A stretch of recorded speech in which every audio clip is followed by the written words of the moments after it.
On a vu aujourd'hui que la situation en Birmanie, ça commence à devenir grave. Je voulais savoir votre avis par rapport justement à cette situation. Mais la situation en Birmanie, là, est grave depuis longtemps. Il y a 20 ans maintenant qu'il y a eu des soulèvements terribles.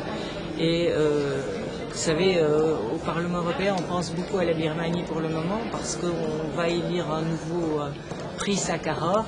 Et Aung San Suu Kyi avait été nommé au prix Sakharov, et ce qui ne l'a pas empêché de rester emprisonné jusqu'à aujourd'hui.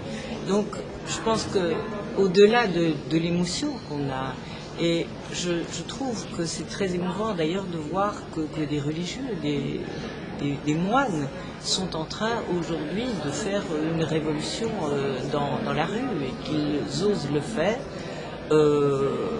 Avec la population civile bien sûr, au-delà de l'émotion qu'on a, puisque l'armée a déjà commencé à tirer, on peut s'attendre à une répression sanglante parce qu'on connaît cette junte militaire qui est terrible. On se pose ici, nous, dans l'Union européenne, la question de l'efficacité de nos moyens, les moyens que nous avons pour venir à bout d'un régime sanglant, répressif, qui a commis toutes les horreurs. Alors quand on voit que des grandes entreprises comme Total continuent à faire des affaires dans ce pays-là, quand on voit que les sanctions économiques qu'on a faites contre la Birmanie, et justement les appels à ne pas investir dans ces pays-là, Aung San Suu Kyi a même demandé qu'il n'y ait pas de tourisme dans ces pays-là, en disant chaque franc, chaque euro dépensé dans ce pays-là va dans les poches du gouvernement. Et quand on voit tous les appels qui ont été lancés, et le fait que malgré tout, nous soyons impuissants à arrêter cette junte sanglante, on se demande réellement ce qu'il faut faire. Et je dirais qu'aujourd'hui, si nous ne sommes pas très unis en Europe, avec nos gouvernements, avec nos entreprises, et si nous ne faisons pas vraiment l'unité contre cette junte-là, nous resterons impuissants comme ces 20 dernières années. Je crois que ça nous met devant nos responsabilités. Et là, la Birmanie, elle n'est pas le seul pays. On a le Zimbabwe, on a des manifestations d'avocats au Pakistan.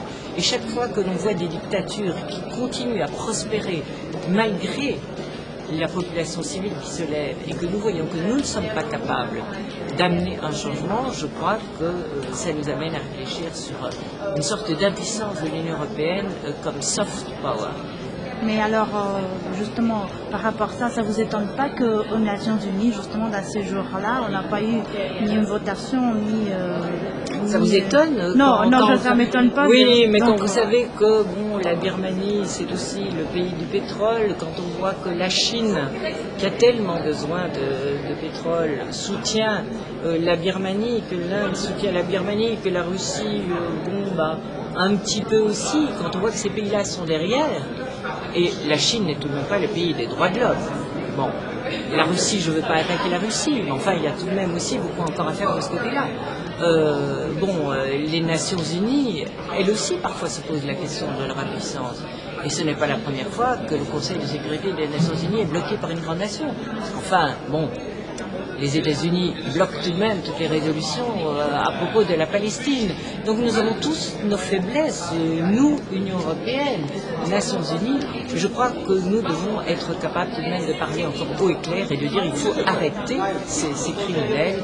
Et j'espère qu'on va trouver une certaine unité européenne, y compris dans les entreprises, pour stopper cette junte. Et je le répète, je suis admirative de la révolution qui se met en marche là, parce que c'est tout de même assez impressionnant. Et ça rappelle un peu les théologies de la révolution dans les pays d'Amérique latine, au moment où des prêtres en Amérique latine disaient « mais nous devons faire une révolution aussi, nous les religieux, nous devons aussi nous lancer dans la bagarre ». C'est intéressant, on pourra en rediscuter plus tard.